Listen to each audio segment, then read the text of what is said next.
മോശമാണ്. വിമർശനങ്ങളിൽ തളരാത്ത M M മണി ആശാന്റെ ചങ്കുറപ്പിന്റെ കാരണം എന്താ? ഇപ്പം നമ്മുടെ ഭാഗം സത്യമാണ്.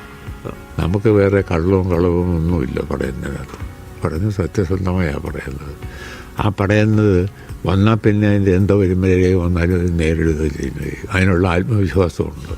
ഉമ്മൻചാണ്ടിയുടെ മരണം കേരള രാഷ്ട്രീയത്തിൽ ഉണ്ടാക്കിയ അഭാവം വ്യക്തിപരമായിട്ട് വലിയ ബന്ധം കാത്തുസൂക്ഷിച്ച ഒരാളായിരിക്കുമല്ലോ സ്വാഭാവികമായിട്ടത്. അങ്ങനെ ഒരു പൊതുപ്രവർത്തകൻ, ഒരു മുഖ്യമന്ത്രി എന്ന നിലയിൽ കോൺഗ്രസിൻ്റെ രാഷ്ട്രീയമാണ് എന്ന ഭിന്നിപ്പ് ഒഴിച്ചെന്നാൽ അയാൾ ഒരു ഭരണാധികാരി എന്ന നിലയിൽ, ജനപ്രതിനിധി എന്ന നിലയിൽ, മുഖ്യമന്ത്രി എന്ന നിലയിൽ ഫലപ്രദമായി പ്രവർത്തിച്ചിരിക്കുന്ന ഒരാളാണ്.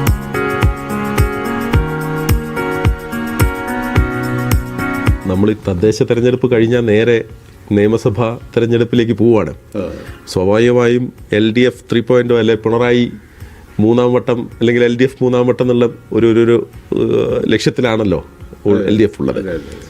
ആശാൻ എങ്ങനെ അടുത്ത തവണ മൂന്നാം വട്ടവും ഞങ്ങൾ ആശാനെ ഇവിടെ പ്രതീക്ഷിക്കണോ തെരഞ്ഞെടുപ്പിൽ? അതൊക്കെ പാർട്ടി തീരുമാനിക്കുന്ന പോലെയല്ല. വ്യക്തിപരമായ അഭിപ്രായം പറയുന്ന കാര്യമില്ല. പാർട്ടി മത്സരിക്കണമെന്ന് തീരുമാനിച്ചാൽ ഓക്കെയാണ്. എനിക്ക് വ്യക്തിപരമായി അങ്ങനെ അതിനകത്ത് താല്പര്യവുമില്ല. 2 ടേണായി 10 വർഷം, അതിൽ 5 വർഷം മന്ത്രിയായി. എനിക്ക് ചെയ്യാവുന്ന സേവനമൊക്കെ ചെയ്തിട്ടുണ്ട്. പാർട്ടി എല്ലാ പരിഗണനയും തന്നിട്ടുണ്ട്. അതുകൊണ്ട് ഇനിയും മത്സരിക്കണമെന്ന വ്യക്തിപരമായി അങ്ങനെ ഒരു താല്പര്യവും ആഗ്രഹമൊന്നുമില്ല.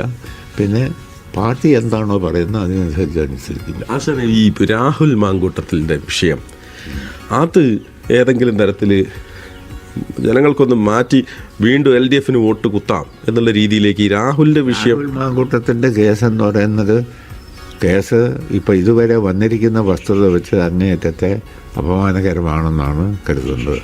അത് സംബന്ധിച്ച് മറ്റ് പ്രതികരണങ്ങളിൽ ഇതുവരെ വന്നിട്ടില്ല. കേസും നിയമ നടപടികളുമാണ് വരുന്നത്. അത് നിയമത്തിൻ്റെ വഴിക്ക് പോകട്ടെ. അദ്ദേഹം സ്വീകരിച്ചിരിക്കുന്ന അദ്ദേഹത്തിനെതിരെ ഉയർന്നു വന്നിരിക്കുന്ന ആക്ഷേപം ശരിയാണെങ്കിൽ ഒരു പൊതുപ്രവർത്തകനിൽ നിന്ന് ഒരിക്കലും ഉണ്ടാകാൻ പാടില്ലാത്ത ഒരു നടപടിയായിട്ടാണ് ഞാൻ അതിനെ കാണുന്നത്. ഓക്കെ ആശാനെ, അപ്പോൾ ഞങ്ങൾ വീണ്ടും യാത്ര തിരുവനന്തപുരത്തേക്ക് പോവുകയാണ്. കുറച്ച് ജില്ലകളിലൂടെ പോകാനുണ്ട്. എന്തായാലും വലിയ സന്തോഷം ഇവിടെ വന്നിട്ട്. ഹൈ റേഞ്ചിൽ, ഫുൾ റേഞ്ചിലാണ് ഇടതുപക്ഷത്തിൻ്റെ പ്രചാരണം. ആശാൻ ഇന്നും തിരക്കുള്ള ദിവസമാണ് കേട്ടോ. അപ്പോൾ ഞങ്ങളുടെ യാത്ര തുടരുകയാണ് ആശാൻ. Thank you so much.